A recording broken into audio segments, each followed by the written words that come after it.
important.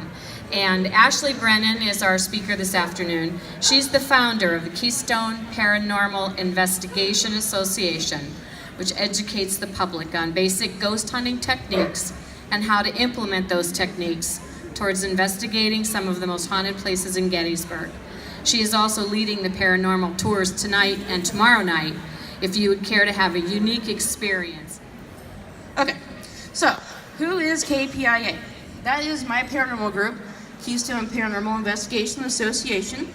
We started it quite a few years ago, back when I was 18 now actually.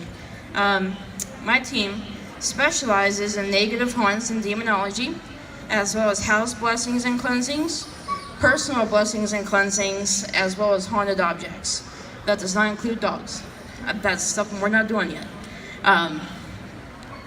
Now, how I got all of my knowledge to this day is through a lot of research in the paranormal field. I've been in it my entire life. I was experiencing things as a child that I couldn't understand. And when I finally realized what it was, that's what got me peaked. And from there, I don't know if anybody here is familiar with the paranormal, but that's when I met Lorraine Warren when I was 16 years old. She is a famous demonologist.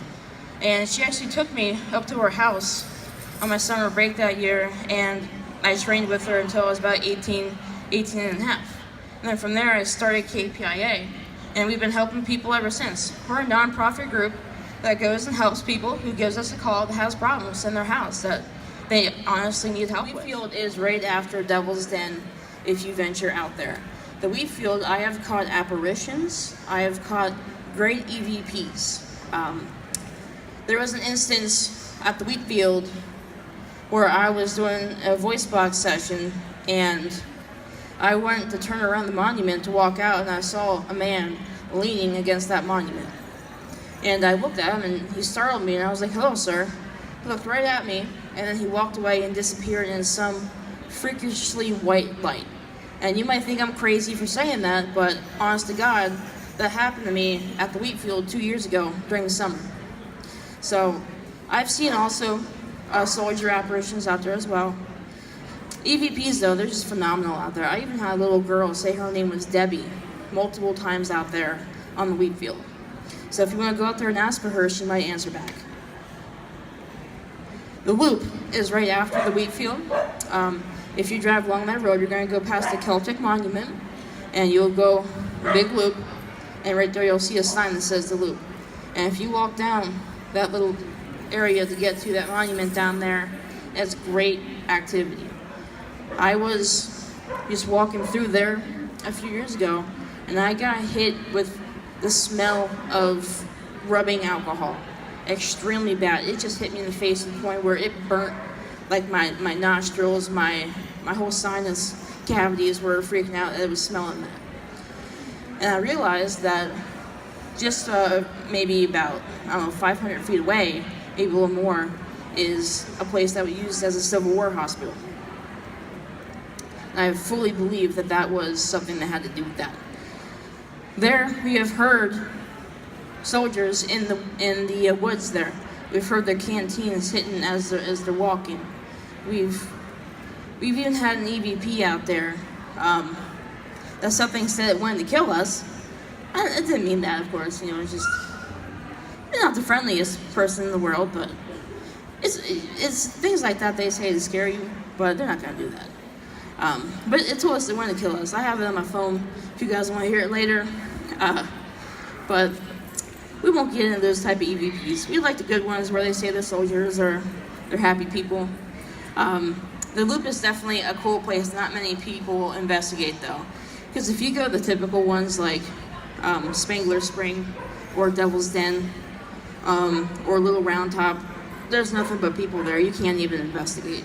So these two spots are very, very good. No one ever goes there if you go to investigate. Last one that I love also is going to be the Lydia Leicester Farm.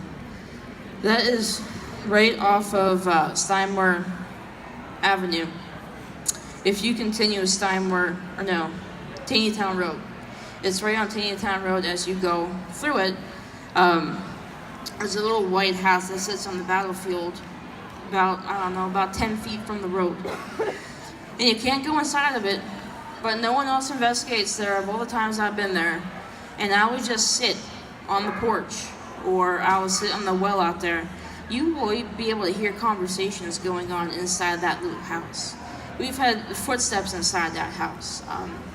We've even had the sounds of horses going past the house about 3 years ago. So that's definitely a cool little spot if you want to investigate as well. I definitely recommend that one out of pretty much any of them if you really want some form of activity. Now, this is some of the evidence that's caught on the battlefield. I'm not sure that these will even play because I don't know how the sound system has worked here. But if they can't, I'll just show you the pictures that I have.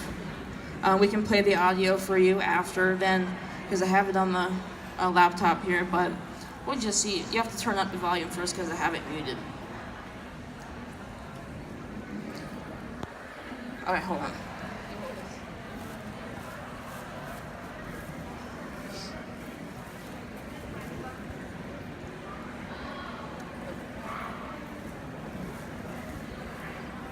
Alright, so we're going to try this. If you hear absolutely nothing, don't be concerned.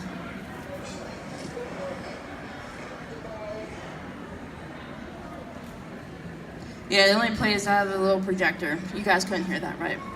No, I barely heard it up here. So, okay, oh, get the point. Okay. You guys can catch up with me later, though. I do have headphones. I can play it for you guys if you do want to hear it then. And the projector is a little hard to see here. Don't worry about all that fancy equipment. It's not necessary unless you really, really get into it. To investigate, what you really need to start out, just simple things. Get a digital camera. Get a cell phone camera. I have noticed over the years that the more fancy of a camera that you have, the less it's going to work to find evidence on your camera. That's because these fancy cameras, they filter out so many different lights and things that it filters out most of that activity. That's why cell phone cameras and the cheap little digital cameras work the best, because they don't filter out like those professional ones do. So I always tell people, just use your cell phone camera. That's where I've gotten a lot of my pictures. So keep that in mind when you go to investigate the battlefield or with me or wherever. Same goes with the voice recorder. Voice recorder wise, you can use your phone. It's as good as any recorder that you're going to get at a retail store. There are some professional voice recorders that, yes, are better, but honestly, you don't need them unless you're really, really getting into it. This is what definitely you want to do. It's a main hobby for you. Otherwise, just use your phone recorder. When I was in the Bonaventure Cemetery down in Savannah last week, I just used my digital recorder on my phone. And I got tons of different things chiming into my conversations as I was walking around. So that's perfectly fine to use. Now, obviously, I'm going to tell you to bring a flashlight. If you don't, there's a good chance you're going to break an ankle, or an arm, or your head, skull, I don't know. Bring a flashlight, and I'm going to tell you what, don't rely on your camera or your phone for the flashlight, because if your phone, if that battery gets drained, you're left with no flashlight. So bring one that has batteries, not rechargeable batteries, regular batteries that you can put in your flashlight. Because rechargeable batteries, man, if they go out, you don't have any other rechargeable batteries, you got a problem. So bring the ones where you can just pop in Duracell batteries, you're ready to go. Doesn't matter if you use halogen or LED. All I tell people is if you're investigating, either hold your flashlight up or down. Because when you hold it like that, you blind everybody in existence. So keep it down when you're trying to investigate. Now, EMF detectors are pretty standard when you go to investigate. And the most common one is going to be a K2 meter. That will show you guys here. Very simple. K2 meters, they're the ones with the lights that you see on TV all the time. What they do is they measure electromagnetic fields, and that's what spirits are said to be made out of. So Technically, if a spirit is around you, or close to you, or walking past you, or touching this, these lights are going to go up. And naturally, the higher the lights, the stronger the field. Now, this is also used as a communication device. You can start asking spirits, 2 lights for yes, 3 lights for no. And we have gotten full-on conversations that way too. So if you're looking to investigate a little bit more into ghost hunting, invest in a K2 meter. They're about $50, $60 now. They're not too bad on price. Just if you drop them over and over repeatedly, this front button usually breaks, but it doesn't affect how it works. I'm just telling you now because over the years and years of doing tours with people here in Gettysburg, I've noticed when people get terrified that they throw things. They throw things a lot, and it's typically the K2 meters. And if you come with me tonight on an investigation, I'm going to tell you the same thing. Don't throw my K2 meters. They're going to be a problem. Now, Now the other thing is a spirit box if you're getting into it. Spirit box is that piece of equipment that makes that noise that you hear on TV. How they work is they run over radio waves very fast. So you don't technically get radio, you get the frequency from radio stations. And it's from that frequency that you get these spirits that can manipulate these magnetic waves. So you talk to them in real time.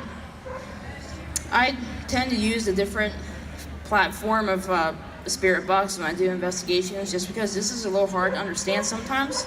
But if you're just getting into investigating, it's a great piece of equipment just to hear verbal communication with these spirits. If you go to use it, use the 150 speed and do it backwards. Because if you do it forwards, you're going to catch voices. If you do it backwards, it typically doesn't catch a radio station as easily. And do an AM, or FM, sorry.